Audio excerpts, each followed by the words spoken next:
halka golaha shacabka ee xurmada leh annagoo soo bandhigayna maanta laba hindise sharciyeed oo midna uu yahay hindise sharciyeedka dhismaha wadooyinka Soomaaliya kan kalena loogu magac daray hindise sharciyeedka nidaaminaya arrimaha xamuulka iyo xadeynta cabirka baabuurta.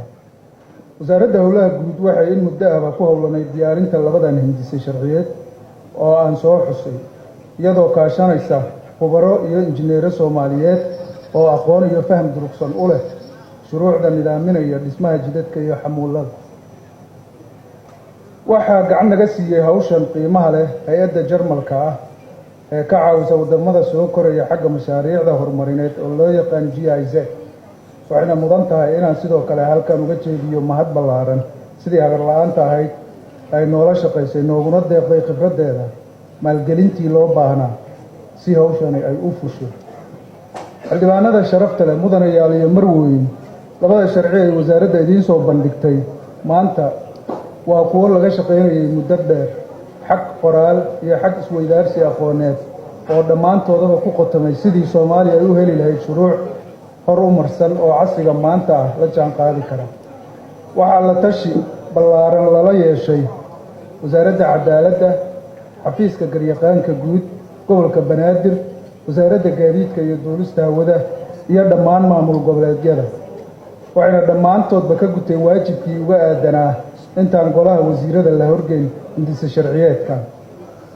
labada hindise sharciyeed waxay tixgeliyeen intii qoraalkooda uu socday xaaladda maanta ay ku sugan yihiin jidadkeena iyo dib u dhiska ay u baahan yihiin si ay uga soo kabtaan burburka xoogga leh ee ka soo gaaray sanadihii dagaaladii sokeeye iyo dayactir la'aantii ku dhacday kaasoo aan baaxaddiisa la soo koobi karin. arrintaas waxay ku kaliftay wasaaradda inay si degdeg ah ula timaado hindisayaal loogu gogol xaarayo shuruuc habeynaysa howlaha dib u dhiska ay wasaaraddu go'aansatay inay dhaqso u hirgeliso, maalgashina ugu raadiso deeq-bixiyayaasha diyaarka u ah inay Soomaaliya gacan ka siiyaan xagga dib u soo nooleynta kaabayaasha dhaqaalaha oo ay jidadku ugu horeeyaan. waad ogtihiin mudanayaal iyo marweyn, shuruucda inay yihiin saldhigga horumarka bulshada iyo tiirarka hawl kasta oo la qabanayo. sidaa darteed hindise sharciyeedka waddooyinka Soomaaliya waa aasaaska aan ka duulayno marka aan ka shaqaynayno dib u dhiska waddooyinka qaran, kuwaasoo isku xiraya daafaha waddankeena, fududaynayana isdhaafsiga ganacsiga iyo isku xirka golaha ee gobollada dalka iyo waddamada nala deriska.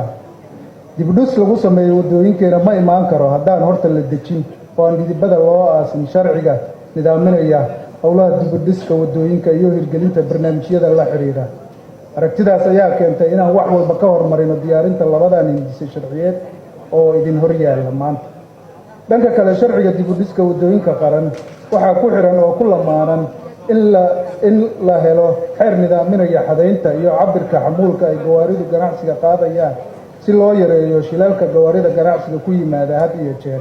kuwaasoo tan iyo burburkii dalka ka dhacay galaafanayay naf iyo maalba, iyadoo ay sababtuna tahay inaysan jirin qawaaniin xakameynayay xadgudubyada keenaya shilalka soo noqnoqday ee bulshada u soo jiidaya xanuunka, khasaare iyo dhaqaale iyo nololeed. taasi waxaa weheliyaa in xamuulka xaddaafka ah ay ku keenayaan jidadka inay si dhaqso ah u tayabeelaan ayna u keenaan cimri degdeg. wasaaradda iyadoo ka gaashamanaysa arrimaha kor ku xusan ishana ku haysa mustaqbalka fog, waxaa qasab ku noqotay inay soo diyaariso hindise sharciyeed nidaaminaya arrimaha xamuulka iyo xadeynta cabirka baabuurta oo barbar yaalla hindise sharciyeedka dhismaha waddooyinka Soomaaliya si loo helo shuruuc iskaabaysa oo dhinac walba ka dheeli tiran. xildhibaanada sharafta leh mudanayaal iyo marweyn,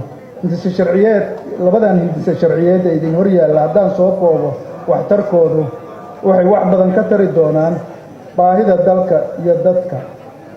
waxay yareynayaan shilalka iyo gadoonka gaadiidka oo khasaaro badan ka soo gaaro ganacsatada. wuxuu dib u soo celinayaa adeegga bulshada ee burburay. wuxuu dardar gelinayaa dib u dhiska dalka. wuxuu qaranka ka caawinayaa dejinta qorshayaal horumarineed si dalka uu ula jaan qaado horumarka adduunku gaaray. wuxuu beegsanayaa taabagelinta qorshaha horumarinta qaranka ee loogu yeero National Development Plan, sidoo kale hiigsiga himilooyinka horumarka waara. labadan hinti sharciyeed waxay kaloo gacan ka geysanayaan mustaqbalka dhow beegsiga ajandaha isdhexgalka qaaradda Afrika iyo kan geeska Afrika intaba waxay sidoo kale fududayn doonaan isla markaana kor u qaadi doonaan dakhliga dalka soo gala anigoo mahad ballaaran u jeedinaya dhammaan intii ka soo qayb qaadatay diyaarinta labadan hindise sharciyeed gelisayna dadaal iyo isriqaan aan kala go' lahayn mid shakhsiyadeed iyo mid maaliyadeedba waxaan sidoo kale anigoo og dareenka idinku jira ee xilkasnimada leh iyo mas'uuliyadda baaxadda leh ee aad waddanka u haysaan idinka codsanayaa inaad iga guddoontaan labadan hindise sharciyeed oo isku lamaanan oo qiimaha leh si aad uga baaraan degtaan una siisaan oggolaanshihiina si ay noogu fududaato inaannu ka shaqayno barnaamijyada horumarineed ee la xidhiira dib u dhiska waddooyinkeena iyo daryeelka shacbigeena mudane guddoomiye aad ayaad u mahadsan tahay fursadda aad ii siisay inaan soo hor istaago golahan sharafta leh waxaana dhammaan ilaahay inooga baryayaa inuu na haleeshiiyo towfiiqda وبالله التوفيق والسلام عليكم ورحمة الله وبركاته